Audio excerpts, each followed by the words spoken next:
Welcome to morning మన్నా. నేటి వాక్య దర్శనం కొరకు కొరింథీయులకు రాసిన మొదటి పత్రిక 15వ అధ్యాయం 58వ వచనం. కాగా నా ప్రియ సహోదరులారా, మీ ప్రయాసము ప్రభునందు వ్యర్థం కాదని ఎరిగి స్థిరులను కదలని వారును ప్రభు కార్యాభివృద్ధి యందు ఎప్పటికీ ఆసక్తులయుండుడి. ఈ వచన భాగంలో నుండి ఉదయకాల సమయంలో 4 ప్రాముఖ్యమైన సత్యాలు దేవుని వాక్యంలో నుండి మనం గ్రహించాలి. Number 1, it is a dear family. నా ప్రియమైన కుటుంబకులారా అని అపోస్తలుడైన పౌలు ప్రారంభించడం మనం జాగ్రత్తగా ఆలోచన చేయొచ్చు. నా ప్రియ సహోదరులారా, ఇంగ్లీష్లో డియర్ బ్రదర్స్ అండ్ సిస్టర్స్ అన్న మాట రాయబడతా వచ్చింది. అంటే ఇది మనకేమి జ్ఞాపకం చేస్తుంది అని అంటే, మనమంతా ఒక దైవిక కుటుంబానికి చెందిన వారం. అందరికీ బాధలు, ఇబ్బందులు, ఇరుకులు, కష్టాలు ఉంటాయి. కానీ ఒకరినొకరు ప్రోత్సహించుకోవటానికి, ఒకరి పట్ల ఒకరు ప్రేమానురాగాలు కలిగి ఉండటానికి మనము కుటుంబంగా పిలువబడుతున్నాము అన్న సత్యాన్ని మనం గ్రహించాలి. రెండో విషయాన్ని మీకు జ్ఞాపకం చేస్తాను. డోంట్ మూవ్, కదలకండి. దేవుని వాక్యంలో స్థిరులను కదలని వారును అన్న మాట రాయబడతా వచ్చింది. మనము దేవుని వాక్యమందును భక్తి అందును స్థిరంగా కదలని వారంగా మనం ఉండాలి. జీవితము అనేక తుఫాన్లు వంటిది. ఎన్నో తుఫాన్లు మన మీద చెలరేగుతూ ఉంటాయి. అది ఆర్థిక తుఫాన్లే కానీ, ఆరోగ్యపరమైన తుఫాన్లే కానీ, ఆధ్యాత్మికపరమైన తుఫాన్లే కానీ, నానా రకాలైన శ్రమలు, ఇబ్బందులు, కష్టాలు ఏదైనా కావచ్చు. వాటిలన్నిటి మధ్యలో మనము విశ్వాసమందు కదలక నిత్యము స్థిరంగా ఉండాలి అని అపోస్తలుడైన పౌలు కొరింథీ సంఘాన్ని కోరుకుంటా ఉన్నాడు. మూడో విషయాన్ని మీకు జ్ఞాపకం చేస్తాను. It is dedicate your self. నిన్ను నీవే అంకితము చేసుకునుము. ఈ మాటను కూడా మనం జాగ్రత్తగా ఆలోచన చేస్తే మనల్ని మనం సజీవ యాగంగా ప్రభువుకి సమర్పించుకోవాలి. అందుకే ఈ మాటలు ఎప్పటికీ ఆసక్తులై ఉండుడి.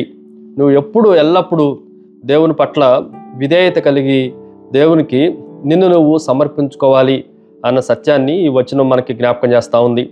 పార్ట్ టైమ్గా కాదు, లేదంటే హాఫ్ హార్టెడ్గా, అర్ధహృదయంగా కాదు, ఫుల్ హార్ట్తో, ఫుల్ టైంతో దేవునికి మనల్ని మనం సమర్పించుకోవాలి. చాలా సందర్భాల్లో మనము ఆదివారము మాత్రమే దేవునికి సమర్పించుకున్నట్లుగా ఉంటాం. లేదు అంటే సంతోషకరమైన దినాల్లోనే, మంచి దినాల్లోనే మనం విశ్వాసాన్ని కనపరుస్తాం. ప్రతి దినము మన దినమే, దాన్ని విశ్వాసంతో ఎదుర్కోవాలి అన్న సత్యాన్ని, దాని కొరకు మనం అంకితం చేసుకోవాలన్న సత్యాన్ని మనం గ్రహించాలి. ఫైనల్లీ చివరిది, డూ గాడ్స్ వర్క్. దేవుని పని చేయుడి. అందుకే ప్రభు కార్యాభివృద్ధి యందు అన్న మాట రాయబడతా వచ్చింది. కాబట్టి ప్రభు పని ఇది ఎవరి కార్యము అనంటే, ఇది మనుషుల కార్యము కాదు, మనుషులకు చేసే పని అంతకన్నా కాదు. ఇది ప్రభు కార్యము. ప్రభు కార్యమునందు అభివృద్ధికి మనం అందరము ప్రయాసపడాలి. అది సువార్త వ్యాపకమే కానీ, దేవుని కొరకు ప్రార్థన చేయటమే కానీ, ఇతరులకు సహాయం చేయటమే కానీ, ఇతరులను పాలుభాగస్తులుగా మందిరానికి తీసుకొని రావటమే కానీ, అది ఏ పని చేసినా ఆ పని యందు మనము నిత్యము కదలని వారంగా, స్థిరులుగా, ఆసక్తి పరులుగా ఉండి ప్రభు కార్యాభివృద్ధి కొరకు మనం ప్రయాసపడాలి. చాలామంది సొంత కార్యాలు చేసుకుంటున్నారు కానీ దేవుని పని, ప్రభు కార్యములు చేసేవారు, చూసేవారు ఈ మధ్యకాలంలో కరువైపోతున్నారు. కాబట్టి ఉదయకాల సమయంలో ప్రభు కార్యమందు నిమగ్నమై ఉండటానికి దేవుడు మనల్ని ఆసక్తులుగా ఉండండి అని పిలుస్తూ ఉన్నాడు. ప్రార్థన. సకల ఆశీర్వాదములకు కారణభూతులకు తండ్రి, మరొకసారి మా ప్రియ సహోదరులైన వారందరికీ మీరు తెలియజేసిన మాటలను బట్టి మిమ్మల్ని స్తుతిస్తున్నాం.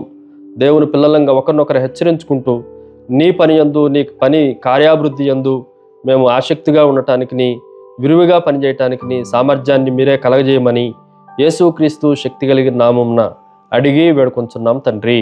ఆమెన్. God bless you.